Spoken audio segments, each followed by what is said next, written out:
Hi everyone. So I've been well. I was going to say I've been away, but I've not been away. Um, we should have been on holiday last week, but that got cancelled because of the situation with Greece and the UK. So I decided to try to not come into the studio and actually not work, which I managed just about. So um, I thought that I know a lot of you have been following me um, with the 17th century English Roundhand that I've been posting. But I thought instead of doing a post on it, as I've been doing in the last couple of weeks, I would actually sort of go through it in a live, so that some of you can raise questions as to what you're seeing and how it works, and really look at some of the issues that you might be having with this type of script. So I'm going to show you a few different options. We're going to look at some of the pencil versions that I've done. Then I will look at how I tackle it with a pencil, and please feel free to ask some questions. And then after that, I will do it with a nib and some Tom Norton's Walnut ink. And then I'm going to swap to the black paper. So I'm going to use my black pad, which I've already ruled up some 55-degree lines on. So you can just about see those. And I'm going to use the KWZ Copper Ink. So Calligraphy and KWZ sent me some of these inks to test, and I've tested the white, and I'm absolutely astounded by the capacity that the white has. So I'll look at that in another post in a little bit more detail, because I really want to devote a whole live to that on the pads. So let's swap the phone over, so you can see that. All right. So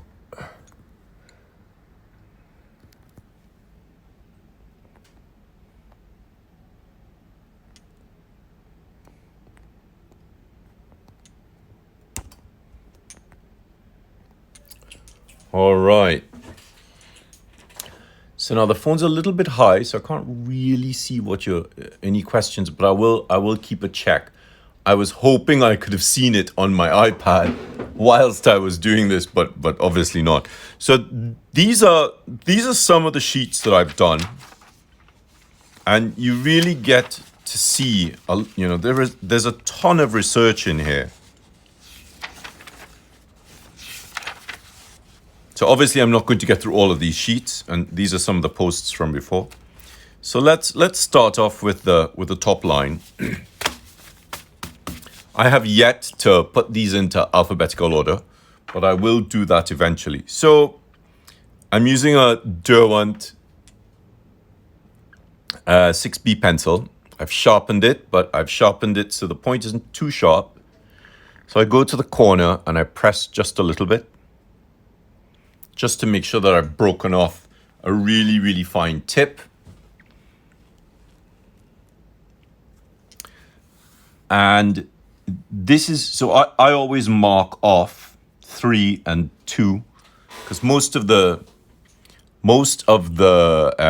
letters are roughly across 3 lines.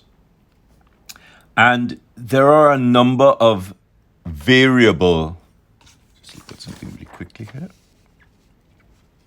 Yeah, so let's do them across 4, because the sheet that I'm using is actually, the X-height is actually bigger. So, right. So lots of variability in line deposition.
So you really get a sense of how slowly this is done. It's not fast. It's really slow. It's really methodical. Now I'm going to show you the difference between what I've just done. So this is at 4. Skip a line, 1, 2, 3, 4. And this is what I started with.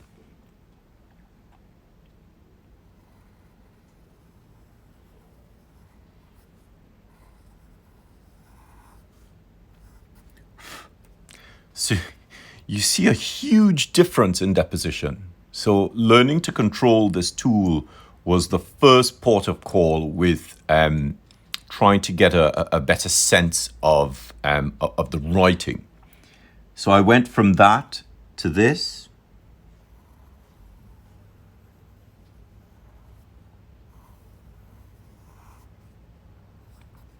To this.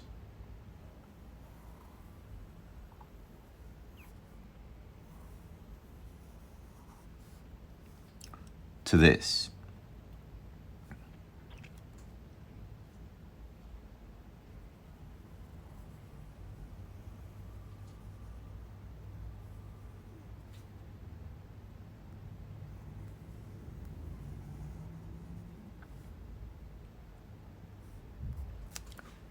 But it also made me realize that there comes a point on the, so you can just see how that has flattened quite a lot.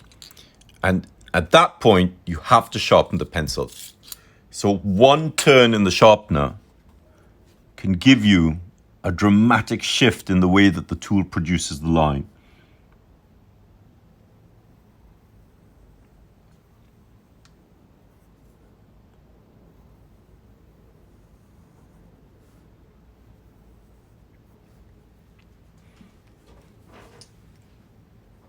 So all of these really tiny variations help us to understand that once you learn to control the pencil, you really gain so much more control over the pointed flexible nib. So I'm going to hop on to a Hunt 22B. So I'm using some what's it called? I'm using some London Graphic Centre layout paper with my own grid, plus the Tom Norton's original Walnut ink, a Hunt 22B nib. And I'm going to start off with the structure of this shape. So remember, you're starting with a hairline.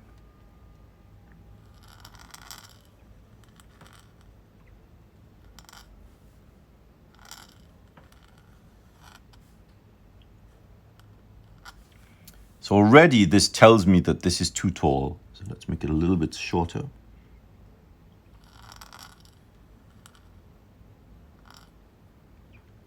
And because it's a nib, I can only get pressure in this direction if the nib is that direction, but I can't get it here and here unless I rotate. So I'm going to sacrifice the weight on the entrance to have a weight at the top.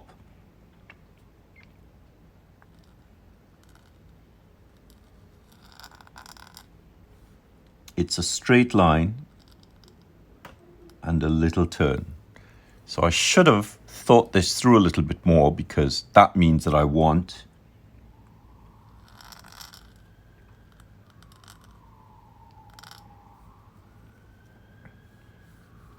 now look at what I'm going to do here. So I've gone here. I want this to be the furthest out, and I want this to go in to about here. So I'm going to start here.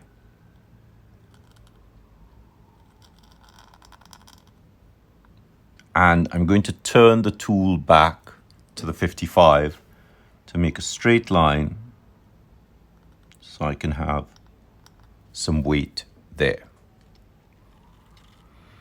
So all of this, all of this has to happen before you can pick this up. Now, this is not like the F that I've recorded from the 17th century version. So that looks like this.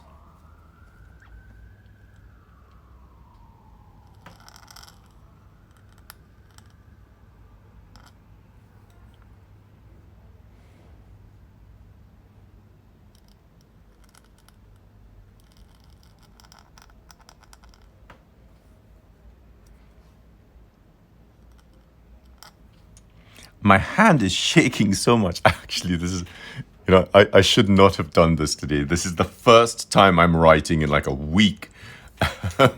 So, now, if you're just starting off, this is what you can expect to happen.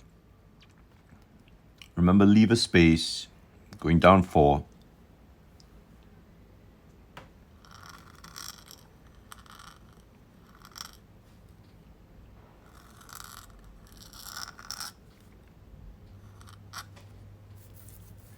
So the weight is dramatically different from what I'm doing here. So I'm having to apply a lot more control and patience and delicacy and sensitivity to the writing of this letter. Inhale, exhale, inhale, exhale, inhale. Turn the pen.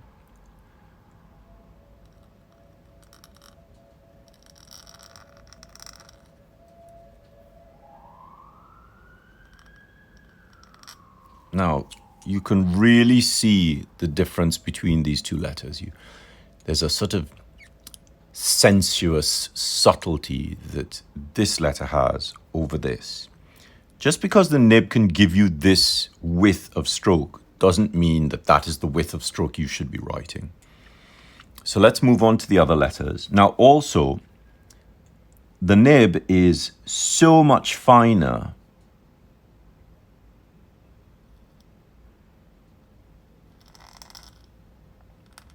than the pencil that you have to take into consideration that the duration of this stroke with a pencil is considerably more difficult with a finer tool. So it might actually work better to work a little bit lower.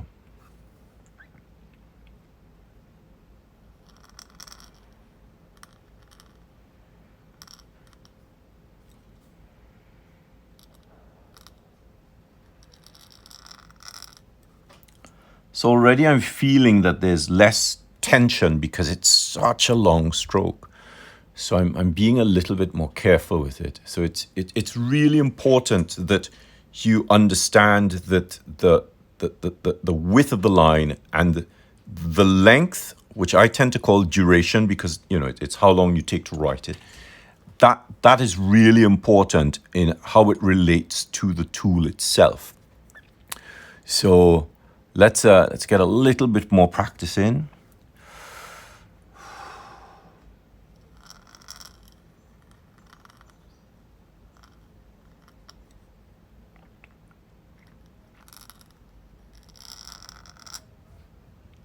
I'm still not happy with this line.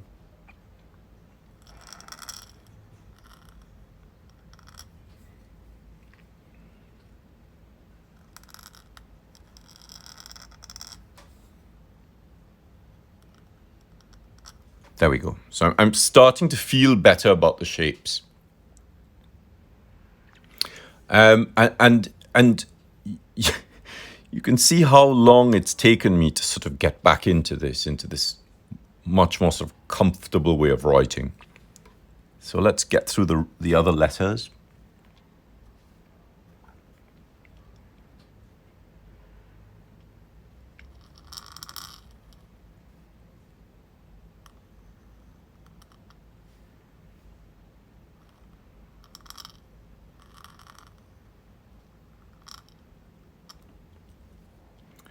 And my P for reference is this.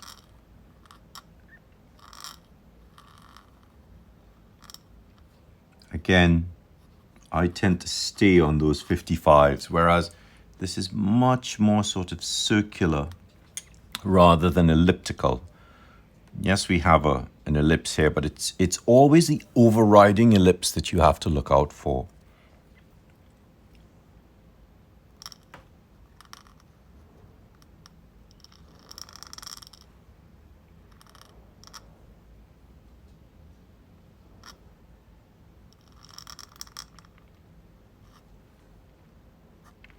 So this is too wide and this is too narrow.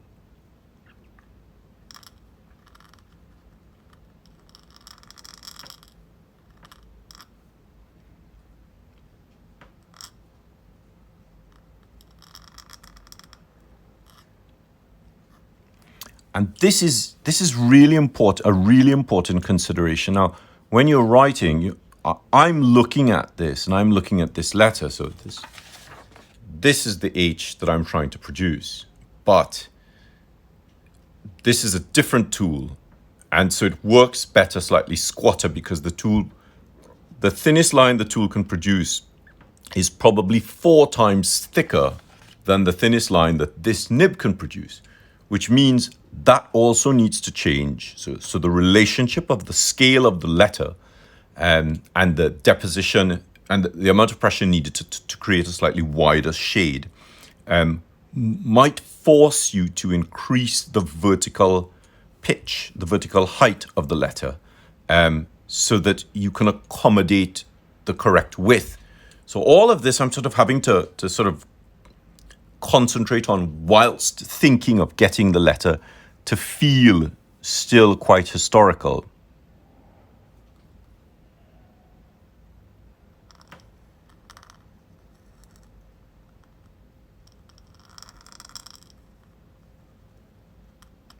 Now, believe it or not, this is actually a T.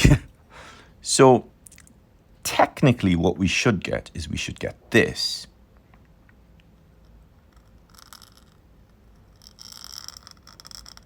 Turn on the point and turn on the point and a little bit of pressure. I give myself a heart attack there. All right, so I can see that there are lots of comments coming through, so I'm going to hold the phone. Give me a second. Oh, there are not as many comments as I thought. Where are they?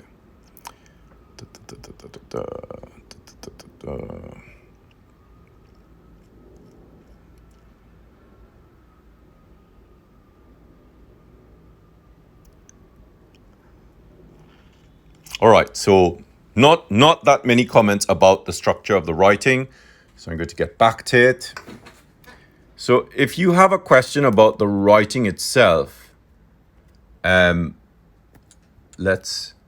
about the structure of the letters, then please, just let me know. All right, so I want to get through this page. So we're here.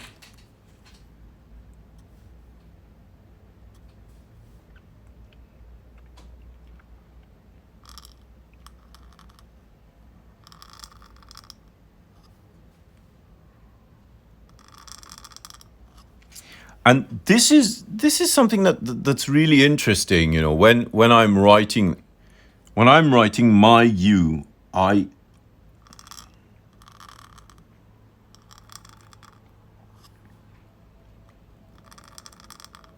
I'm really adamant that all of this is on that 55. And one of the things I noticed in the 17th century is they have a tendency to use the one thing I always tell people to not do. There is a tendency to produce a wiggle. So in the 17th century, they do this.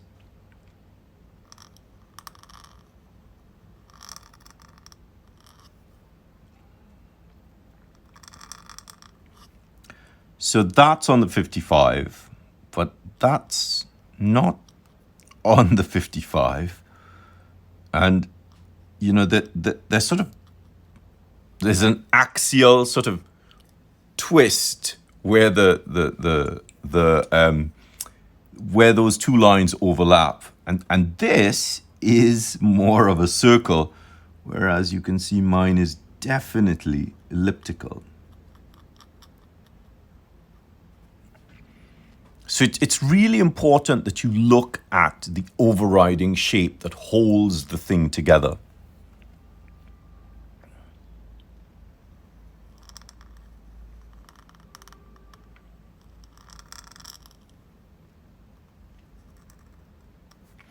And there are lots of these kinds of shapes.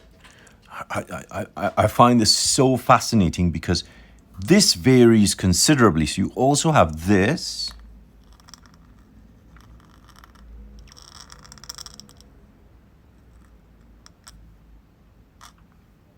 So that's your baseline there. So the loop is actually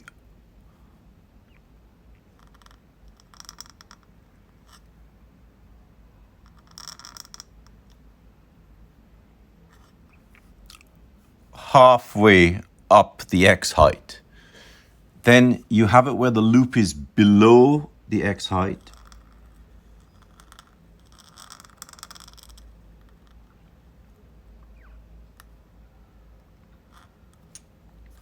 So that's your X height there. So some really amazing little variations which dramatically alter the structure of the letter. And of course, notice how high this is. So you might find that in order to go lower, you have to drop the letter.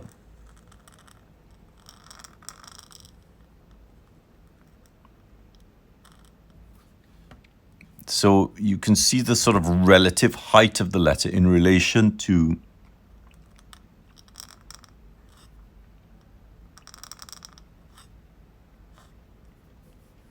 the minuscules. Okay, so where are we at?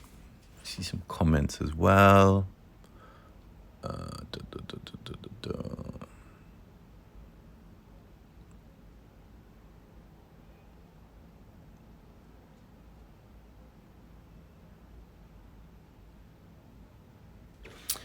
Right, so let's move to some really bizarre shapes.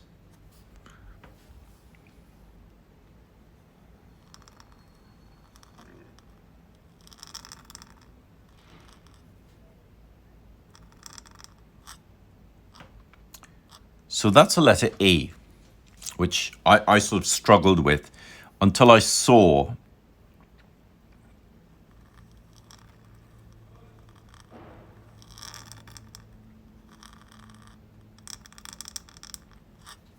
that version of it. And you could almost connect this to that.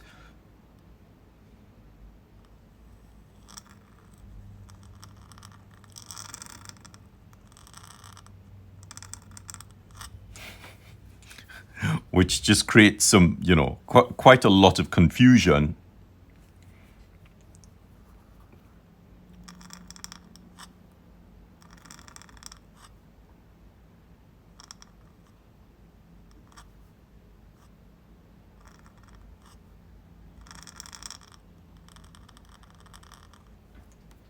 Until you start adding some minuscules to give you a little bit more interest, and obviously to make it a little bit more legible. This R I absolutely loved. Notice I've gone from here to here.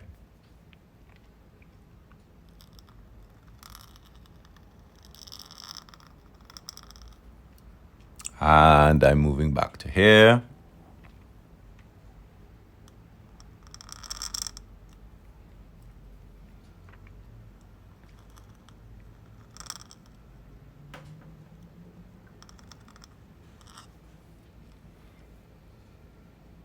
And again.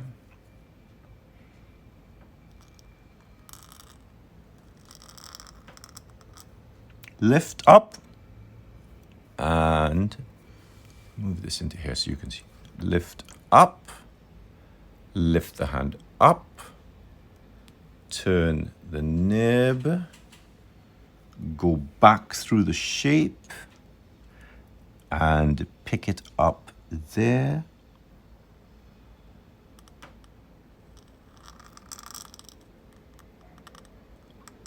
Little dollop serif. So that's really quite important that you know, even though you've turned the tool to face to be parallel with the baseline, once you've made the shape, in order to get the shade here and here, you have to go up, lift off the page, turn your hand and the tool, go back through the movement, and then drop the nib into the ink and continue up and back and down. So what you're seeing is, you're seeing this. Now, you can do it in one go. So what you would do is, you would do this.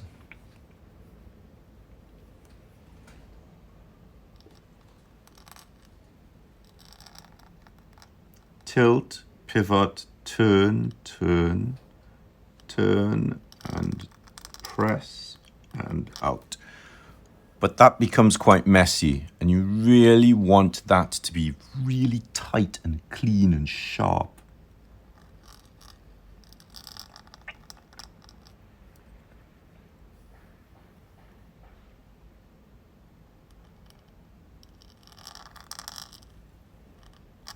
So you see how fine these hairlines are, and you see how clunky this is.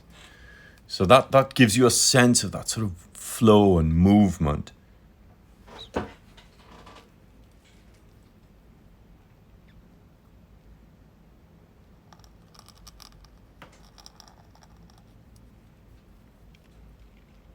Right. Now to start with a ball serif, go up, down,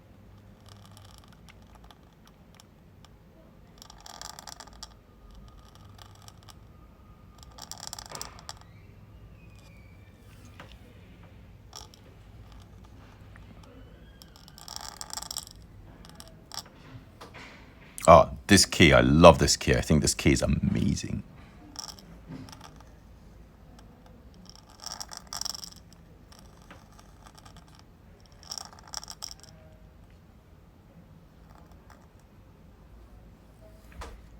So that's the K at 3. So we're going to do it just a little bit taller.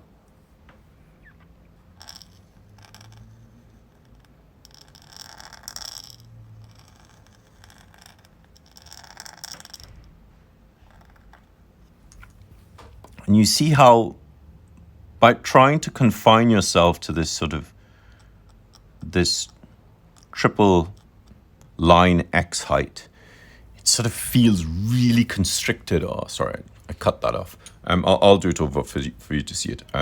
But when you're doing it taller, the script really starts to come into its own. It's really beautiful and elegant.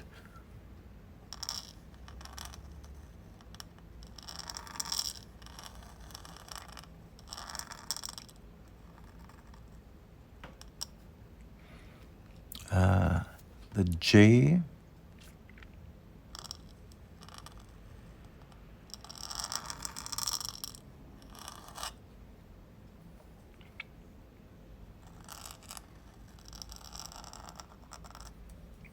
So you're really seeing some really unique letter forms.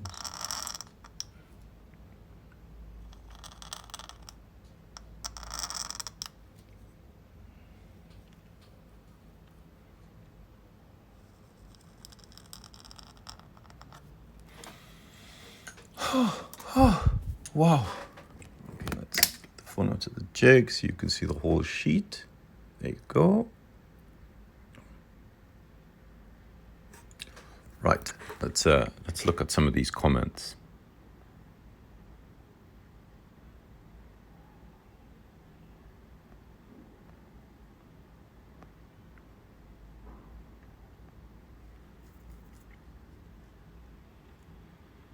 You can close the comments yourself. You just have to double tap on them.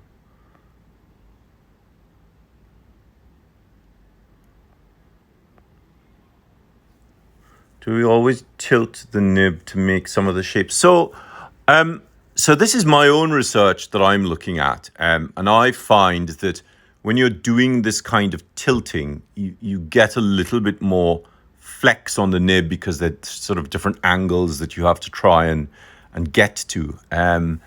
It's something that I've been working on. It's sort of a new concept on how we can produce sort of different types of lines.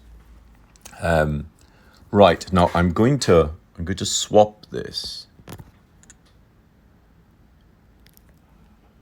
Let's get this off.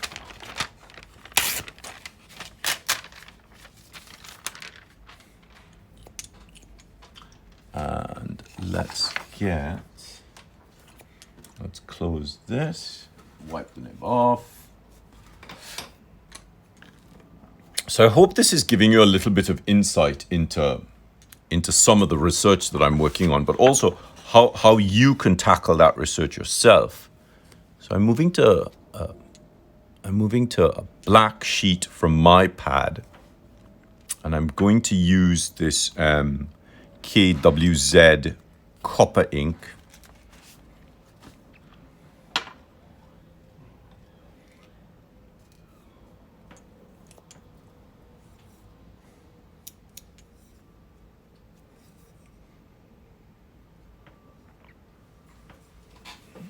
Right, so let's get these letters again.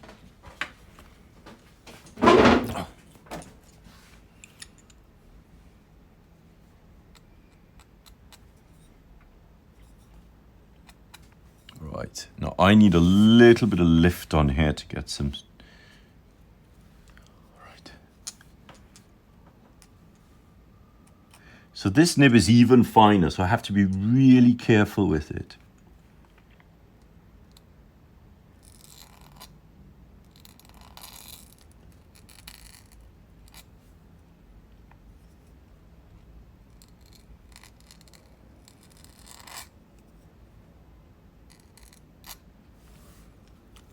Maybe I'll zoom in a little bit.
Maybe I'll zoom out.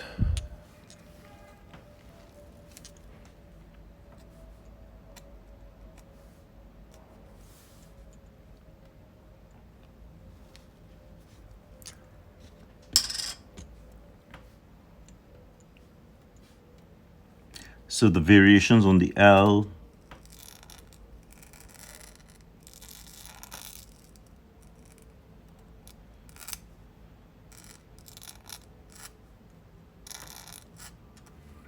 and the higher variation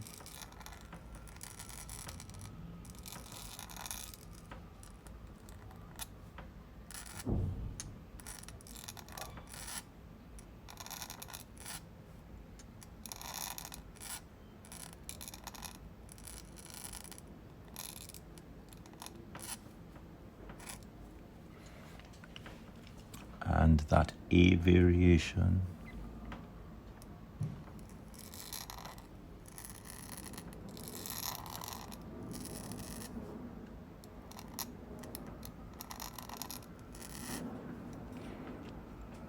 Needs to be a little bit bigger.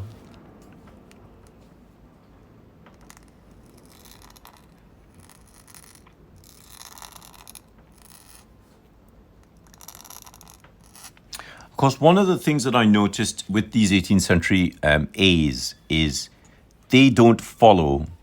So if I did an A like this, I would probably do this.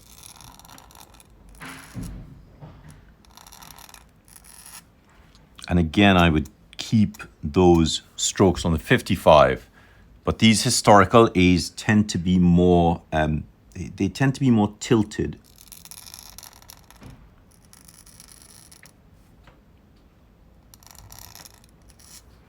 And so this bowl is at a very different axis to the to this downstroke. So that's really quite an important consideration of these 17th century letters. Maybe I'll skip 2 lines rather than 1.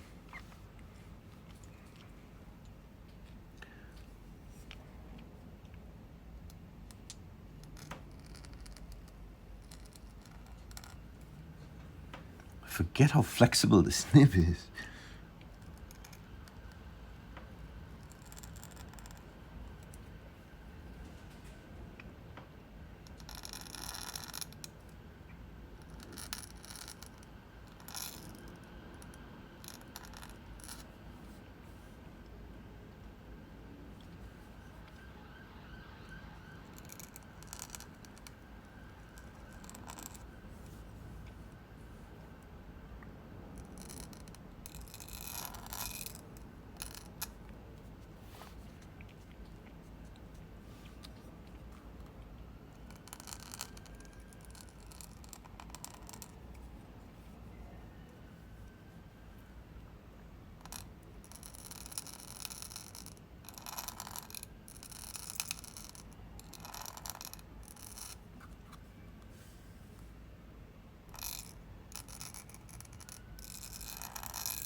Exhausted now.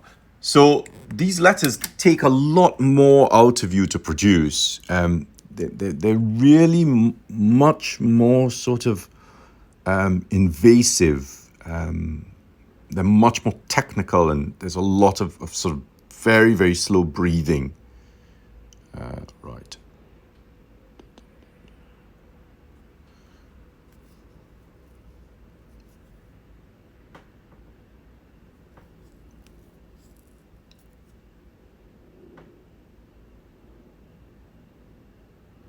So I'm only really looking at these historical letters that I've been doing research on, rather than looking at how the ligatures work on them.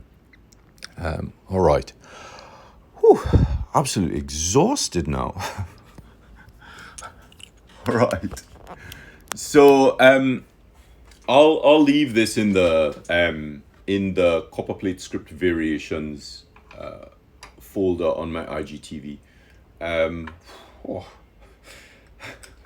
You know, when I'm doing these, I'm just being conscious of producing what I see in the 17th century manuals that I've been working with,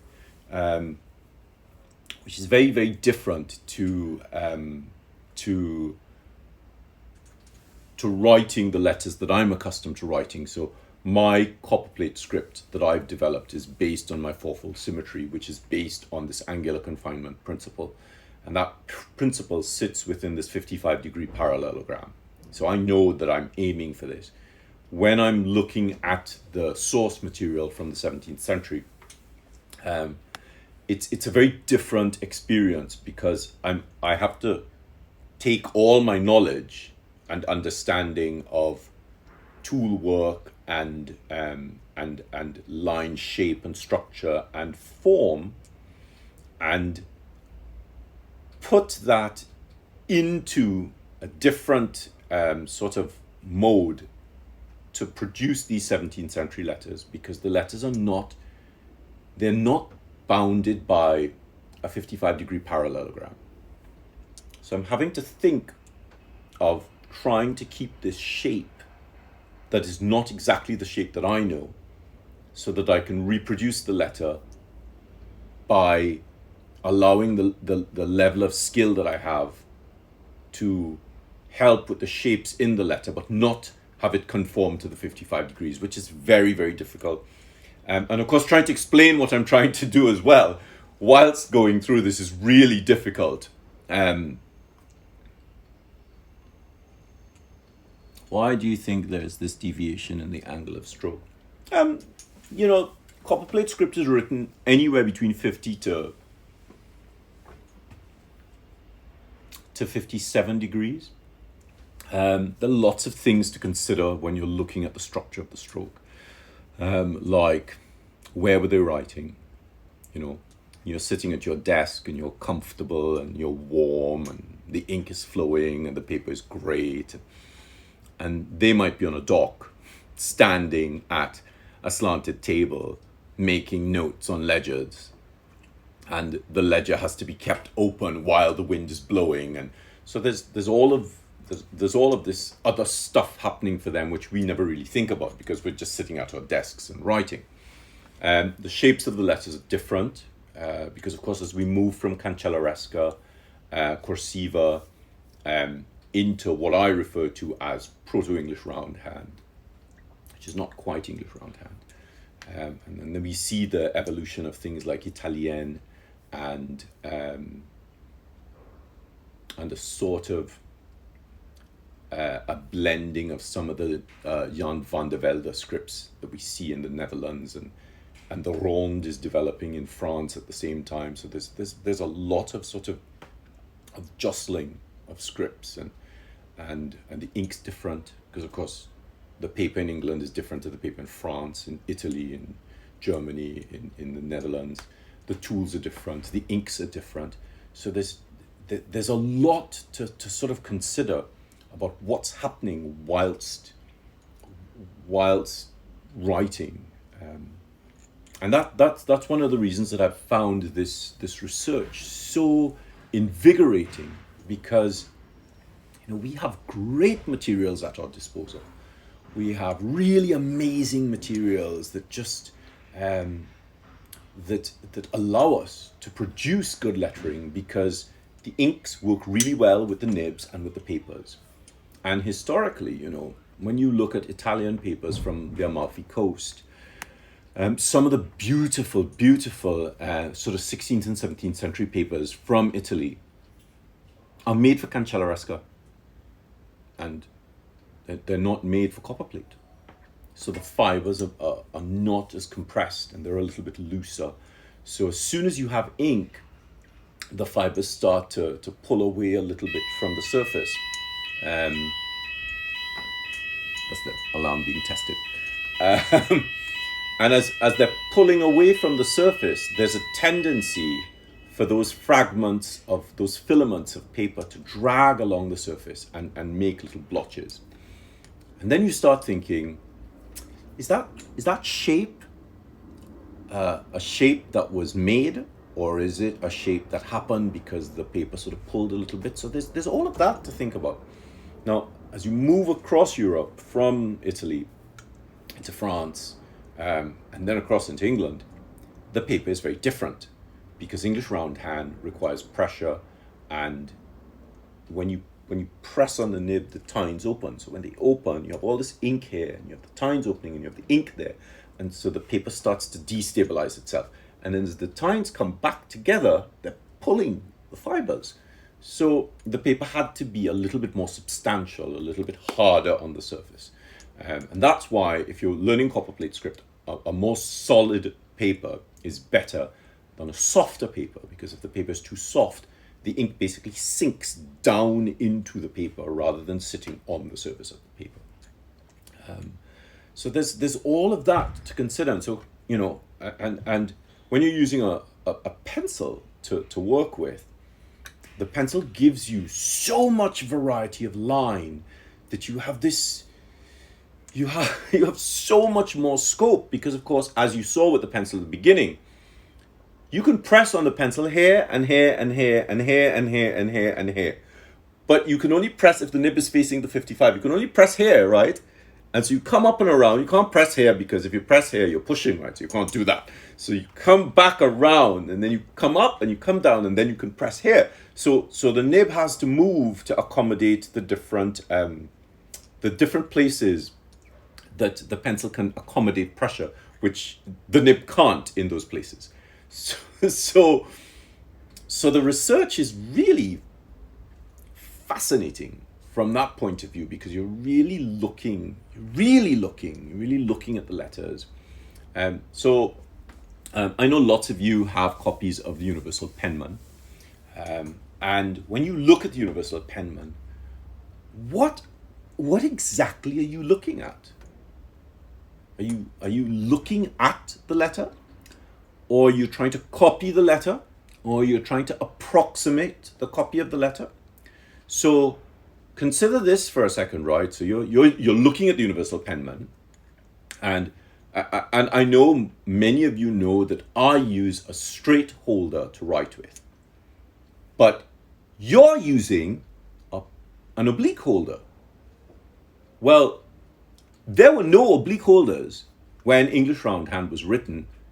And when the Universal Penman was engraved by Bickham, they used a straight quill.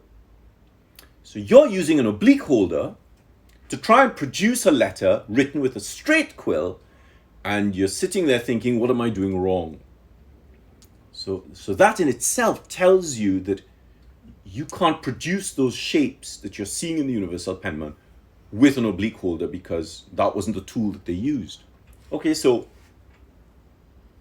and I hear a lot of you saying it, but I don't know how to use a quill. And I'm not asking you to use a quill, but try producing those letters with a straight holder, and you will find so much more possibility with the straight holder than with the oblique holder. Now, so I have this PDF on my Shopify site, which are called the Essential Information Extracts. So Telma and I took 18 pages out of a manual. I know lots of you know about this, but those of you who don't know about it, you know, the PDF is free. I wanted some things in the PDF, in the manual that I wrote on Copperplate script, to be available to everyone for free.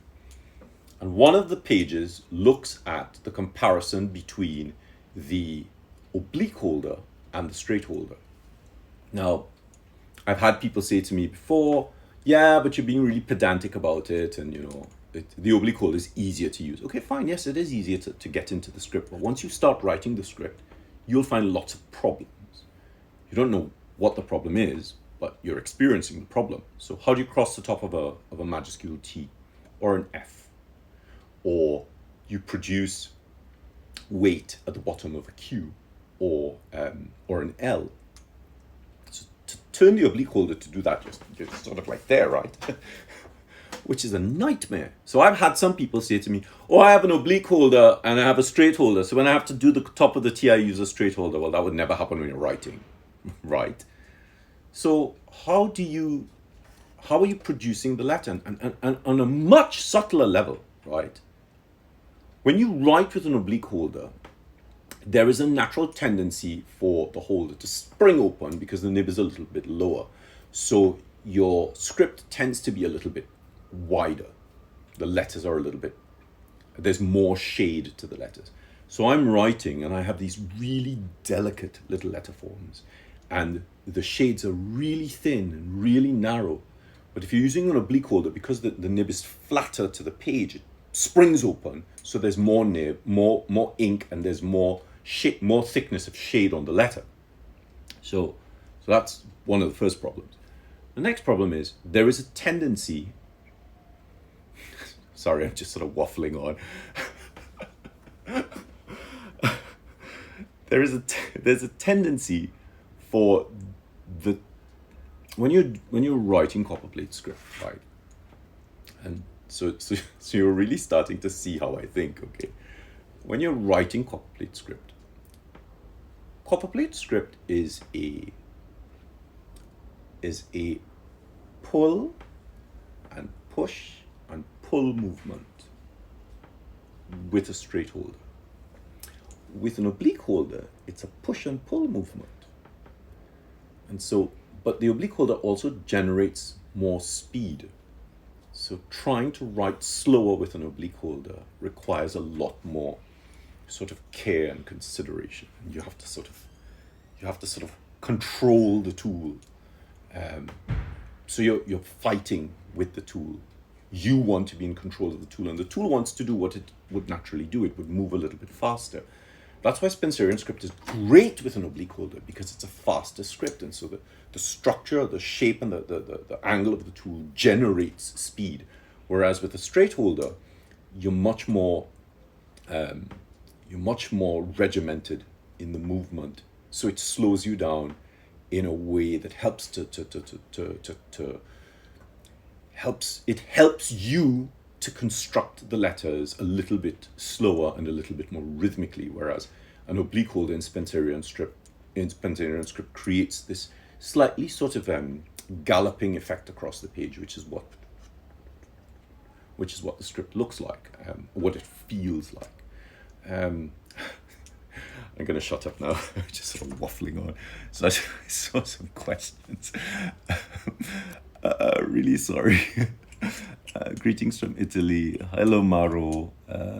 What brand of Italian paper do you find suitable? The thing is, Copperplate script and Italian papers. Fabriano has some great papers. For me, the Fabriano 5 is probably the best paper to do Copperplate script on. Fabriano Artistico, yes, but you have to be a little bit careful, because with Artistico you want to use gouache and not ink, because there's too much liquid in the ink and it causes the fibers to release. So it's all about the solidity and density of the paper. Considering it will be used by a novice. Okay, so if it's going to be used by a novice, then you wouldn't want to use the nibs that I use. So I wouldn't suggest you use a 122B or a Gillot 303. Probably suggest something more along the lines of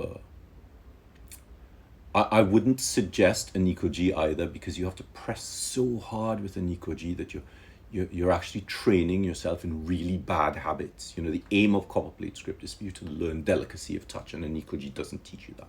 Now, the guys at Calligraphy have just sent to me some new Nikos, some new nibs that Nico are making, and I'll have a look at those. Where are we? Tuesday? Maybe sometime later this week, or maybe early next week.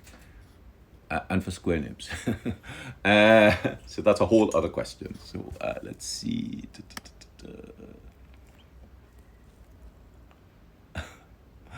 The thing is, Maro, when you're using a straight holder, you can swap between a pointed nib and a pointed nib and a broad edge nib really easily.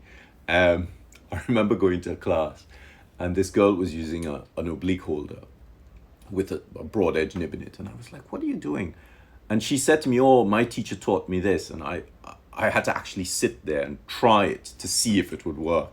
And you have to be really conscious of the things you learn from people, and if they do work.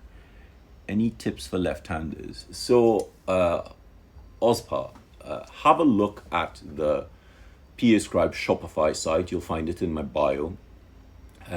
Download the essential information extracts, and there's a lot of information in there for left-handers. How to tackle the pen. There's some information on posture, placement, and position, and that kind of thing. I have 3 videos on YouTube which cover posture, placement, and position, but those are free. They're about 10 minutes each. But I also have some videos on the Shopify site, which are the basic videos, the basic prerequisite videos, and they cover posture, position, placement, my pen hold, which is very different to most people, and my version of muscular movement and whole arm movement, which are much easier to learn than the historical versions. Those videos are not free because all of that content works out to roughly about 6 hours of content. And they also deal with right-handers and left-handers. So, you know, if your back's hurting, your neck's hurting, your hand's hurting, you can't see the page, you can't see what you're writing, you can't get smooth lines, you're getting shaky lines. All of those problems are solved with those 5 basic prerequisite videos on the Shopify site. Yeah, so considering the angle of entry and the nib. So again, you know, but, you know, start off with the free stuff because it, you know, it really does help you. And then you'll find that it really, you can start looking at the more complex stuff. I had a guy in my calligraphy classes group on Facebook. He's a left-hander and he followed my PAScribe tool hold, and he said it dramatically altered his ability to not just do Copperplate script, but lots of other scripts. So I know this hold works for both right-handers and left-handers. Blah, blah, blah, blah, blah. Straight holder, I was stuck there.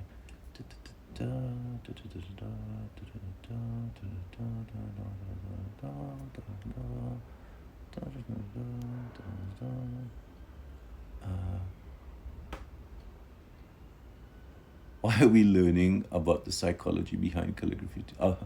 Yeah, well, you know, calligraphy is a psychological thing. You know, there's, I've had a few people ask me to do a talk on my perception of calligraphy as a healer.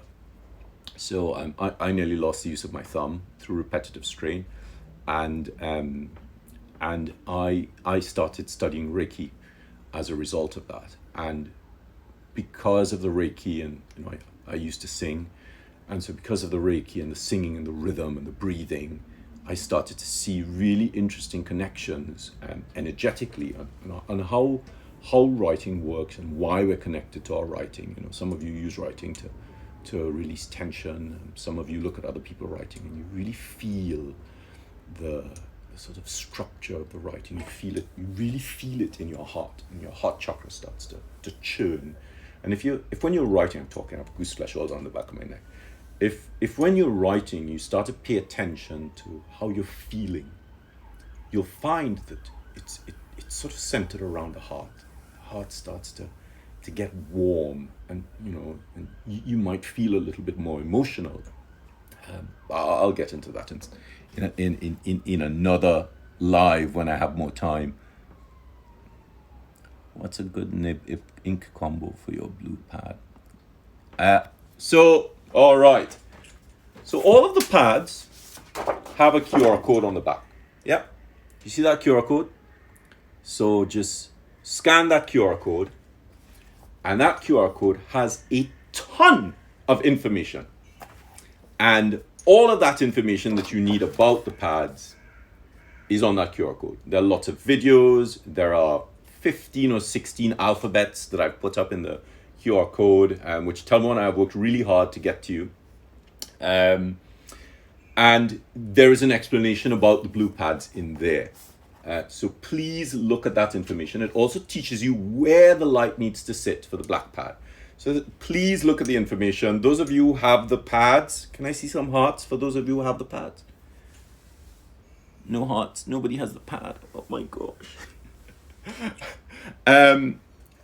Those of you who have the pads, just please scan the QR code, use the information in there. You know, it's all free. There is a ton of information to help you.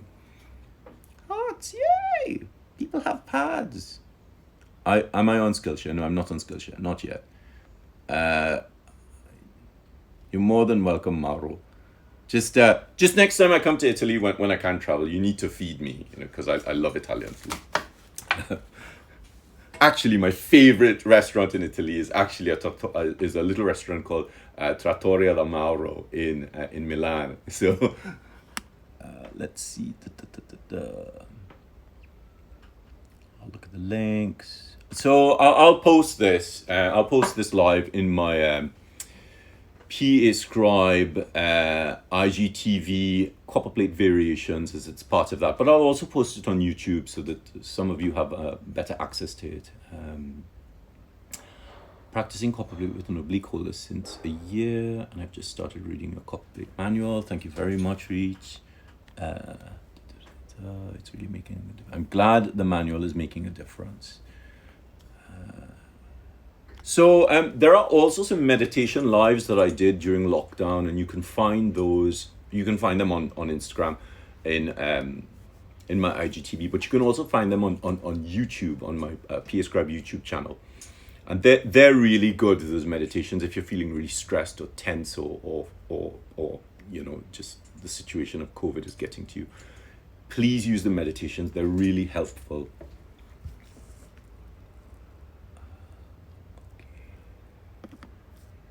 Is it compulsory to use a straight holder? It's not compulsory. So the thing about the straight holder is, historically, English Roundhand was written with a straight holder. Now, when you start looking at other scripts, which are American scripts, like Engravers or Engrosser's script, they work really well with an oblique holder. And, you know, I know those of you who are on, you've probably been following me for a while.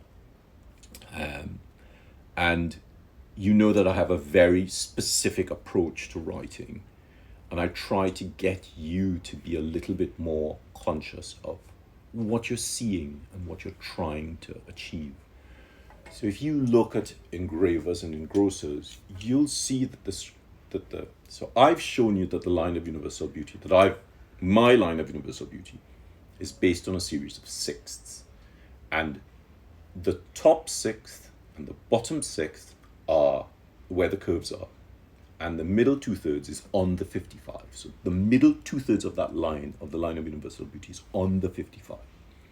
If you look at engravers or engrosser script, you'll see that only the middle third of that line is on the 55.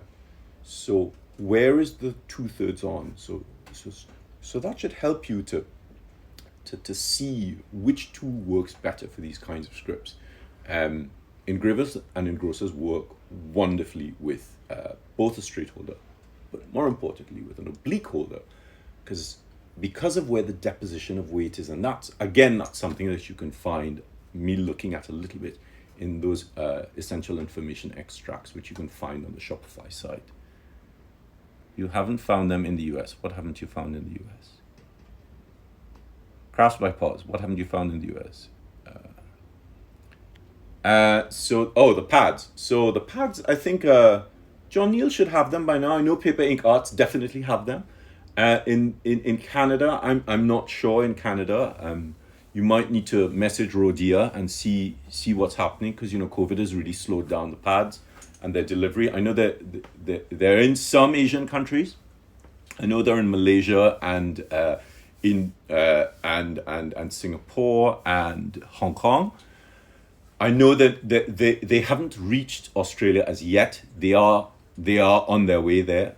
They should be there, I guess, end of October, mid-October to end of October. I don't know, but best people to do is to contact Rodia. Art Beneath My Wings. Oh, what a lovely name.